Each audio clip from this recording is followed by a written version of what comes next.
زندگی میں جب بھی آپ کچھ اچیو کرنا چاہتے ہیں تو آپ کو بہت کچھ سیکریفائز کرنا ہوگا اور آپ کو اپنا ٹارگٹ سیٹ کرنا ہوگا۔ جب آپ اپنا ٹارگٹ سیٹ کر لیں تو اپنے ٹارگٹ پر فوکس ہو جائیں۔ فوکس ہونے کا مطلب یہ ہے کہ آپ ارد گرد بالکل نہ دیکھیں، آپ باقی تمام چیزوں کو اگنور کر دیں، بالکل ایسے ہی جیسے ایک تیر انداز اپنے نشانے پر فوکس کرتے ہوئے اپنے ارد گرد کی تمام چیزوں کو اگنور کر دیتا ہے۔ اسی طریقے سے آپ بھی اپنے ارد گرد کی تمام چیزوں کو اگنور کر دیں۔ مجھے آج بھی یاد ہے جب میں نے ملینئر بننے کا خواب دیکھا تو میں بھی اپنے ٹارگٹ پر فوکس ہو گیا۔ مجھے بھی پھر کچھ اور دکھائی نہیں دیتا تھا، میں دن رات اپنے ٹارگٹ کے لیے محنت کرتا تھا۔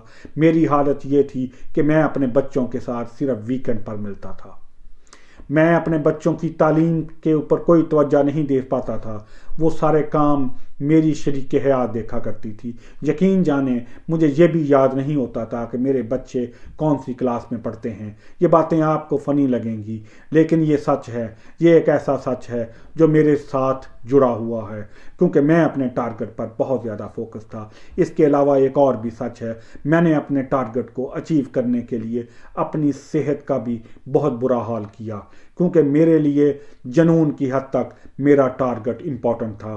یقین جانیں میری آنکھیں ڈرائی ہونا شروع ہو گئی تھی کیونکہ میں کمپیوٹر پہ بیٹھا رہتا تھا۔ اس کے بعد میرے سر میں درد شروع ہو گیا تھا۔ جب میں ڈاکٹر کو چیک کرایا تو ڈاکٹر نے مجھے آرام کا مشورہ دیا تو میں ڈاکٹر کی بات سن کر ہنس دیتا تھا۔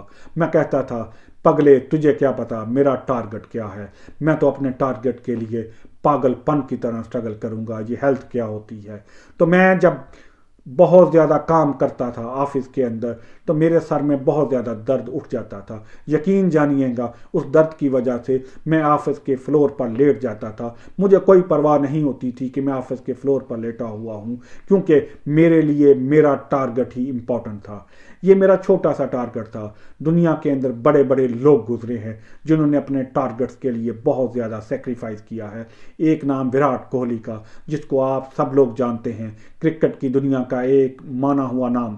لیکن جناب جب اس کے والد کی میت اس کے گھر پر تھی تو وہ اس دن کرکٹ کے میدان کے اندر تھا، کیونکہ اس کا ٹارگٹ تھا، اس کے باپ کا خواب تھا کہ وہ ایک عظیم کرکٹر بنے، تو اس نے وہ بن کے دکھایا۔ تو اس کے لیے اس کو وہ دکھ بڑا لمحہ جو تھا، اس وقت بھی وہ کرکٹ کے میدان میں تھا تو اس کو رشتہ داریاں وہاں پر اگنور کرنی پڑی۔ اس کے لیے آج بھی وہ کرب کا مسئلہ ہے، لیکن وہ اپنا ٹارگٹ اچیو کر چکا ہے۔ اسی طریقے سے ایک اور بڑا نام ایلون مسک کا، جو دنیا کی سٹاک مارکیٹ کو ہلا کے رکھ دیتا ہے۔ جب شروع کے اندر اس نے کام سٹارٹ کیا تو اس نے ایک بہت چھوٹے سے کمرے سے کام سٹارٹ کیا جہاں پر وہ دن رات محنت کرتا تھا۔ یقین جانیے وہ 7 ڈیز محنت کرتا تھا۔ اس کی حالت یہ تھی کہ وہیں پر سو جاتا تھا۔ اور آپ کو ایک مزیداری کی بات بتاؤں، جب وہ وہاں پر سوتا تھا تو وہاں پر وہ صوفے پر ہی سوتا تھا، کیونکہ وہاں پر کوئی بھی بیڈ رکھنے کی جگہ نہیں تھی۔ تو اس طریقے سے وہ ایک بڑا آدمی بنا۔ تو آپ بھی اگر دنیا کے اندر بڑا آدمی بننا چاہتے ہیں، آپ بھی کچھ حاصل کرنا چاہتے ہیں، آپ بھی کچھ پانا چاہتے ہیں تو آپ کو بھی ہارڈ سٹرگل کرنی ہوگی۔ آپ کو بھی کمفرٹ زون سے نکل کر ان کمفرٹ زون کے اندر جانا ہوگا۔ آپ کو بھی اپنے ٹارگٹ پر فوکس کرنا ہوگا تاکہ آپ کی دنیا کے اندر مثال دی جائے، کیونکہ آپ کی مثال اگر دی گئی تو مجھے بہت خوشی ہوگی کہ میرے چاہنے والے، میرے دوستوں کی مثالیں دی جاتی ہیں اور مثالیں یاد رہتی ہیں اور باقی ساری چیزیں بھول جاتی ہیں۔ مجھے امید ہے کہ آپ کو میری آج کی بات ضرور یاد رہے گی۔ شکریہ، اللہ حافظ۔